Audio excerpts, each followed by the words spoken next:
12 mornings, 12 straight mornings. I stood on my front porch watching a black Jeep nose across my ranch gate like it owned the soil it sat on. And I swear to you, I felt something ancient in my chest, something older than my bones and older than the land survey papers stapled and framed in my hallway. Something that whispered, "Son, they picked the wrong damn fence line to lean on, because out here, property isn't a suggestion. It's a birthright written in sweat, calluses, and the soft dirt where we bury our people." And I know that sounds dramatic, but when a man sees three grown idiots in knockoff tactical uniforms pretending to be law enforcement on the land his great-grandfather carved out of raw Texas prairie, it does something inside you, like a spark that lands somewhere dry and dangerous. My name's Edward Thornton. Ed, if you ever helped mend fence with me or poured a cup of coffee in my kitchen, and I am 78 years old, retired mechanical engineer from Boeing, and still sharp enough in the head and steady enough in the hands to know the difference between real authority and a weekend warrior HOA goon squad wearing plastic badges off the internet. You don't spend 2 decades designing hydraulic systems for aircraft landing gear, literal machines built to withstand tons of pressure at freeway speeds, without developing a sixth sense for stress, force, and just how much nonsense a man can take before something gives. And let me tell you, friend, I was hitting yield point. It started quiet, the way all bad things do, with a polite knock and a woman so polished, she looked like she came factory sealed. Pearl button blouse, clipboard glued to her wrist, voice dipped in honey, but eyes cold as a banker foreclosing on a widow. Margaret Harrison, HOA president of a neighborhood that did not exist when my boots first walked this soil. She smiled like people in political ads smile, tight, rehearsed, hiding teeth sharpened on ambition, and said words that sounded harmless until you actually tasted them. "Mr. Thornton, we're establishing community standards." Community. That word sat wrong with me instantly, because you can build a suburb, you can pave a cul-de-sac, you can shove fancy lamp posts into the ground and send glossy brochures to retirees running from winter weather, but you cannot manufacture a community from thin air. Community is born in neighborly favors and shared harvests and knowing who needs help before they ask. It ain't a bullet point in a binder. I told her plain and simple, as politely as a man raised by a schoolteacher and a ranch hand could manage. "Ma'am, this land predates your HOA by a century. I don't fall under your rules." She blinked, not surprised, not offended, just calculating, like she'd rehearsed the exact moment someone pushed back. "Well," she'd said gently, "sometimes people need time to adjust to progress." Progress. Lord help me. That word should come with a warning label. I didn't slam the door on her. My daddy raised me better, but I closed it slow enough she'd feel the weight of it, and for a couple weeks I thought that'd be the end. Foolish hope, in hindsight. Then came the letters. Official fonts, fake seals, threats dressed up like neighborly reminders. Then came the fines for violations that didn't exist. Then came the talk among the new residents. Whispers about upgrading the area, like my barn was an eyesore instead of a monument to 5 generations of sweat and stubbornness. And then, one icy morning at exactly 7:30 a.m., tires crunched into gravel and a Jeep rolled across my gate like a wolf testing a fence. 3 men climbed out, wearing security uniforms so cheap they still had wrinkles from the packaging, shoulder patches crooked like toddlers stuck them on. Radio earpieces, mirrored sunglasses, hands resting on utility belts they had no business wearing. The whole theatrical production of authority, minus the substance. I stepped outside, coffee steaming in my hand, robe flapping in the wind like some old sheriff in a bathrobe western, and asked the obvious question. "Morning. You boys know you're blocking my gate." The biggest one, boots polished, chest puffed, jaw clenched like he practiced intimidation in the mirror, leaned on the Jeep hood like he was auditioning for a crime show. HOA enforcement. New compliance procedures. Compliance. Another word soured by misuse. "Son," I said, voice even, "you are parked on private land." "Mine. It's easement property," he shot back, and I realized 2 things at once. 1, he had absolutely no clue what an easement actually meant, and 2, someone upstairs had fed him just enough legal jargon to weaponize stupidity. I didn't argue. No point wrestling with a pig. You both get muddy, but the pig enjoys it. Instead, I stood there, sipped my coffee, and did what engineers do. I observed, recorded, calculated. Distance from gate, 2.3 feet. Pressure marks from tires. Plate number. Time. Patterns build cases. Emotion burns energy. They came again next morning. And the next. Always the same time, same position, same smug posture. Rick Davidson, the driver, propped his boots up on the dash and flipped through a newspaper like he owned sunrise rights. The other two sat stiff, scanning like mall cops dreaming of action. Day 4, my grandson Jake, lawyer in Austin, good kid, stubborn, takes after his grandmother, tried visiting. They told him the road was closed due to compliance review. Jake parked half a mile down and marched in anyway, briefcase swinging like a weapon. Told me straight, "Grandpa, this is harassment. You want legal route or Thornton route?" He knows me too well. Legal route first. Always first. But every route ends somewhere, and some ends ain't polite. Mail stopped coming. FedEx truck turned around. My neighbor Dorothy, 83, oxygen tank, tougher than nails but slow on her feet, couldn't get her medical delivery because of these idiots. Watching her wave helplessly at the driver nearly broke something inside me. That night, I walked to the barn. My barn smells like sawdust, oil, and history, an engineer's chapel. Under a tarp in the back sat a machine most folks wouldn't recognize. 20-ton hydraulic press. Boeing surplus, acquired legally when they upgraded equipment. Been sitting there like a sleeping god waiting for worshippers. I ran my hand along the steel. Cold. Patient. Immovable. Hydraulics don't bluff. Pressure doesn't negotiate. My wife used to say my brain was 50% compassion, 50% torque calculations. God, I miss her voice. She'd have loved this fight. She hated bullies more than weeds in her tomatoes. Day 9, the HOA queen herself returned. Same perfect nails, same smile like a blade inside velvet. She spoke slow, condescending, every word dipped in that poisonous sweetness people use when they think you're too old to understand they're insulting you. "We simply need you to comply for the benefit of the community." "Ma'am," I said calmly, "you don't get to redefine community just because you printed a brochure." Her smile twitched, tiny crack, but cracks expand under pressure. When she left, I sat with the land, literally sat in the dirt, and listened to wind through oak leaves. Thought about my great-grandfather building fence posts by hand, about my wife planting wildflower seeds by the mailbox, about the family plot behind the barn where names in stone watched over us. Some lines aren't drawn in ink. They're carved in heritage. Day 12, I knew exactly what was coming and exactly what needed doing. They thought age equals weakness. They thought authority equals costumes. They thought persistence equals power. They miscalculated, and engineers don't. I opened my notebook, measured again, planned again, sketched again. Pressure curves, load paths, energy transfer, containment boundaries. Calm, methodical, like prepping a plane for flight. Because there's a truth most people never learn. Some problems you don't argue with. Some you solve, permanently.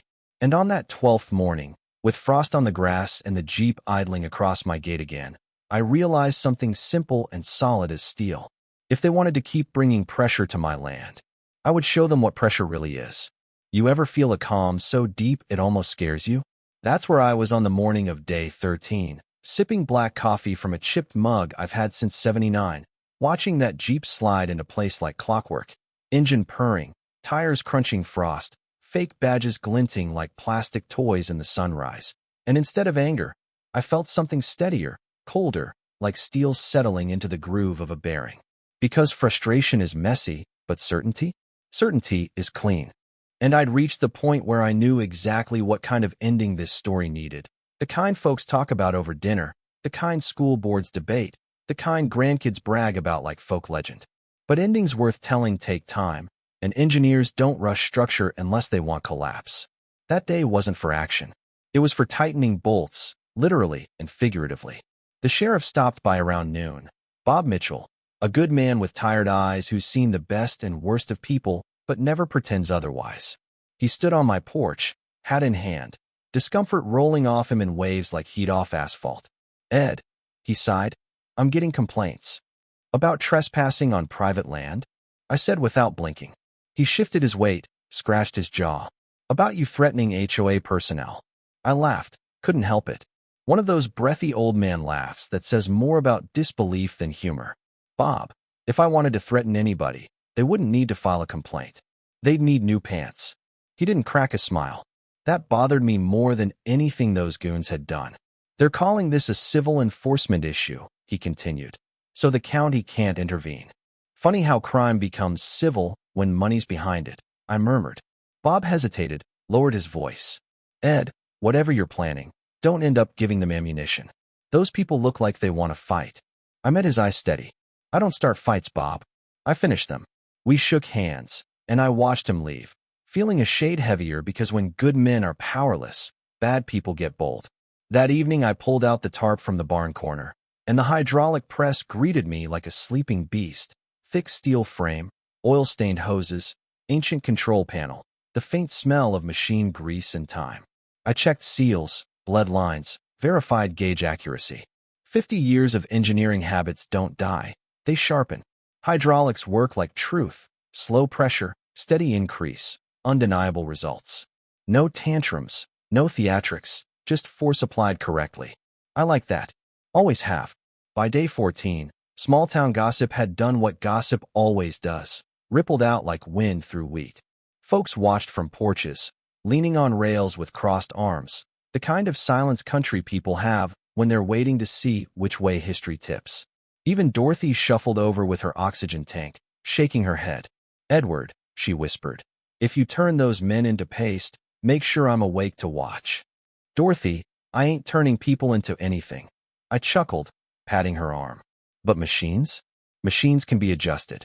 She winked like she was 83 going on 23. Just remember an alibi.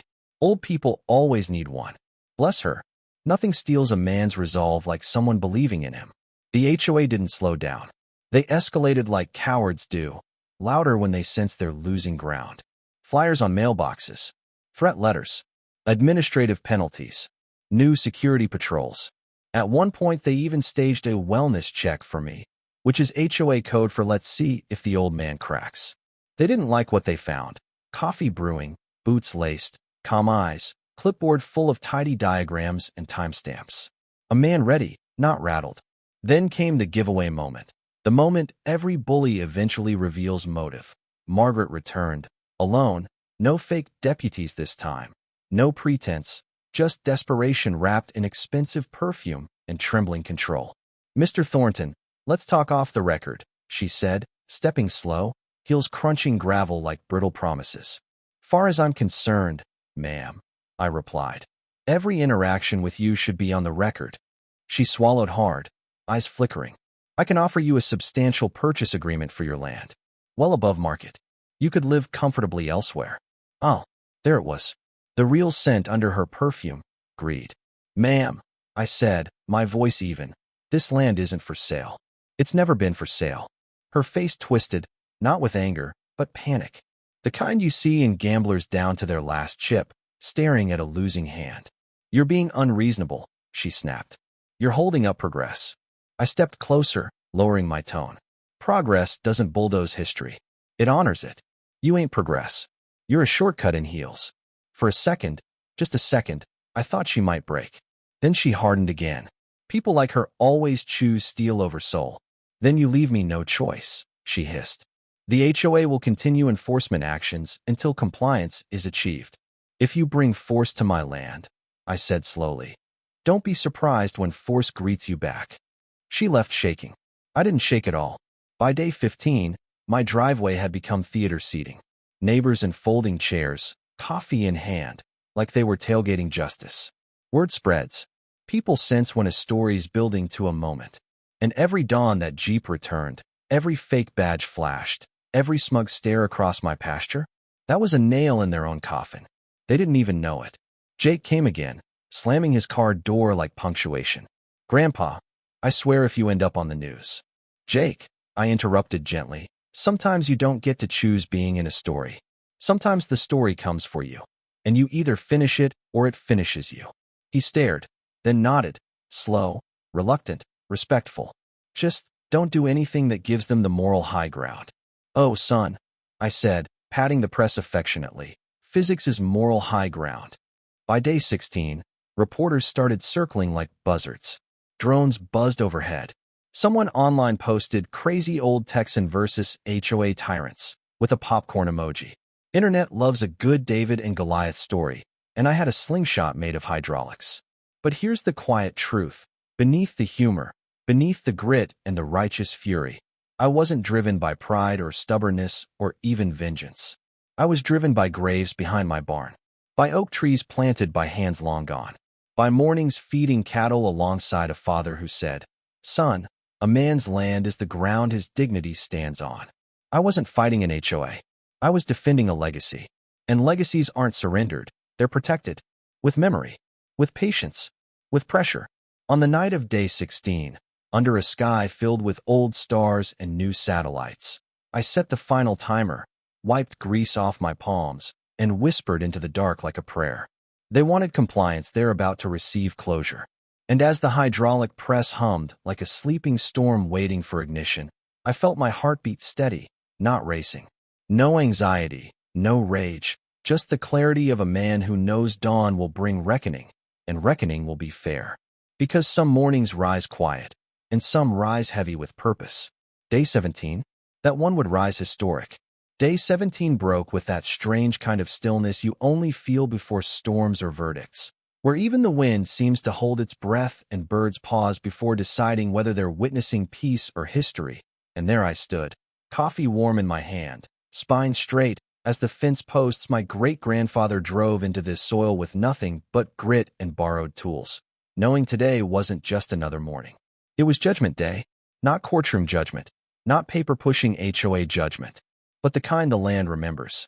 At exactly 7:29 a.m., like they were running on the devil's alarm clock, the black Jeep rolled up, tires cracking frost, engine humming smug, sunlight glinting off that ridiculous security enforcement sticker like a badge stolen from a cereal box. Rick Davidson leaned back, sunglasses on, boots on the dash like he'd laid claim to the sunrise, and honestly, if arrogance were horsepower, that Jeep would have outrun a freight train. Behind him came more vehicles, SUVs, pickup trucks with magnetic community compliance, logos crooked like their morals, and then, cherry on the cake, Margaret's white Mercedes floating up the road like entitlement on four wheels. She stepped out dressed like she was attending a board meeting, not staging a siege. Hair lacquered, pearl earrings, clipboard clutched like a sword, lips pressed in that thin line people get when they're used to winning and can't imagine a world where they don't. And then she saw the crowd. Neighbors, news vans, tripods, live streams, folding chairs, coffee thermoses. One old rancher selling brisket tacos out of a cooler like it was Saturday football. People knew. People came. Because Americans love two things, freedom and watching bullies finally get what's coming. Margaret blinked. She hadn't planned on an audience. She certainly hadn't planned on federal vehicles rolling up behind her, real badges gleaming in morning light. Agent Collins took her sunglasses off slow, calm like a woman who's seen enough nonsense in her career to recognize fresh nonsense from a mile away. "Mrs. Harrison," she said, voice cool as December steel, "you may want to step back from the property line." Margaret stuttered, rare sight, like a politician forgetting their own name. I am conducting lawful HOA enforcement." The crowd laughed, a low, rolling chuckle full of disbelief and popcorn-chewing joy. I stepped forward, clipboard in hand, thumb resting gently on a little red activation button wired through the ground to the hydraulic system in my barn. Calm, posture steady, coffee set aside like a man preparing communion. "Rick," I said evenly, "you've blocked my gate 18 days. This is last call to move your vehicle." He smirked. Oh, that smirk. The kind men get right before the universe hands them a life lesson wrapped in humility and force. "Old man," he said, "you touch my Jeep and you'll—" "Enough," I cut in quietly. Quiet is stronger than loud when truth stands behind it. "Move it, or physics will." A hush fell, the kind that sinks into everyone's bones. Margaret hissed, "He's bluffing." "Hold position." "Wrong move." "Fatal move."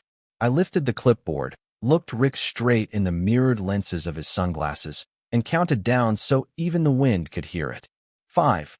He tensed. 4. Someone in the crowd whispered, "Lord help him." 3. A news reporter leaned forward like this was the Super Bowl kickoff. 2. Rick's hand twitched toward his gear shift. Too late. 1. I pressed the button. The earth hummed. A low rumble rose like thunder crawling out of bed. Then, steel plates rose from the soil around the Jeep like mechanical jaws waking from hibernation, hydraulics hissing, metal gleaming, precision engineered for one purpose: persuasion. The crowd gasped. You never forget the sound of steel waking. Rick jumped out just as the plates closed on the Jeep's frame, like God pinching a bug. Screech. Crush. A groan of metal surrendering to inevitable force. Glass burst. Rubber collapsed. Steel folded like wet cardboard under 20 tons of uncompromising truth. 12 seconds. That's all. And where a Jeep once sat, now rested a 4-foot cube of compacted scrap, neat edges, compressed history of arrogance rendered perfectly harmless, perfectly silent. A sculpture of consequences. Silence. A holy kind of silence. Then an eruption of cheers. Someone yelled, "Hell yeah." Dorothy waved her oxygen tube like a victory flag. The brisket guy shouted, "Hydraulic justice." Margaret's face? Imagine a porcelain doll dropped off a roof. Shock, cracks, disbelief she couldn't glue shut. That's destruction of property, she shrieked. Agent Collins didn't even flinch. "Ma'am," he warned them. "Documented trespass. Perfectly legal defensive removal." Then she nodded to her team, and 2 marshals moved in, cuffs ready. "Margaret Harrison, you're under arrest for fraud, intimidation, illegal enforcement impersonation, and attempted coercion in violation of federal land protections." She sputtered, but property values." "Ma'am," the agent deadpanned, "this land is federally protected burial ground. You tried to bulldoze ancestors." Gasps. Cameras zoomed. The crowd shifted from entertainment to reverence in a heartbeat. I spoke softly, not for her, for the land itself. "You don't steal sacred ground. Not in Texas. Not anywhere." Rick tried to slink away, cuffs met wrists. His buddies, same fate. In the end, fake authority falls hard when real authority shows up wearing a badge that actually means something. Neighbors shook my hand. Reporters fired off questions. But I didn't gloat. I didn't preach. I just rested a hand on the steel cube. Cool, quiet, honest metal. Proof that some boundaries aren't just fences, they're legacy.